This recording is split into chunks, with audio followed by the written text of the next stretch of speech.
maintenant on peut filmer les gens à leur insu, éventuellement. Et donc, quand on est un homme qui veut devenir président de la République, c'est quand même très casse-gueule. Il voulait devenir président ou pas?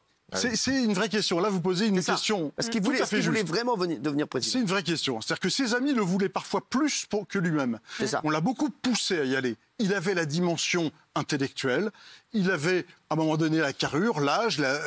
Tout semblait concourir à ce qu'il devienne président. Mais est-ce qu'il le voulait lui-même, sachant que quand on est président, on ne peut plus avoir cette vie qu'il aime, lui, de bons restos, de bonne chair, de soirées amusantes, de tout ça. Est-ce que vous ne pensez pas que, étant donné qu'il est devenu extrêmement dangereux, il y a plein de gens qui crient au complot.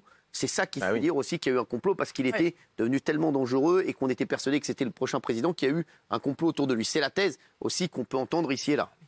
Moi, j'ai du mal à penser qu'il y a eu un complot tel que les choses se sont déroulées, en tout cas.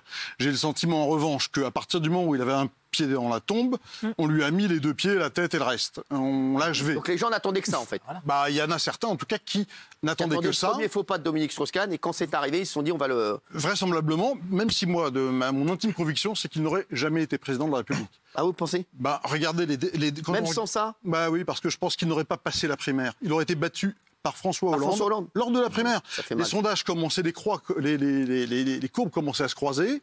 François Hollande correspondait beaucoup plus aux aspirations du peuple de gauche. Strauss-Kahn, avec son style de vie, avec ses positions social-libérales, etc., il ne plaisait pas au peuple de gauche. Donc il n'aurait pas passé la primaire, il n'aurait pas été président.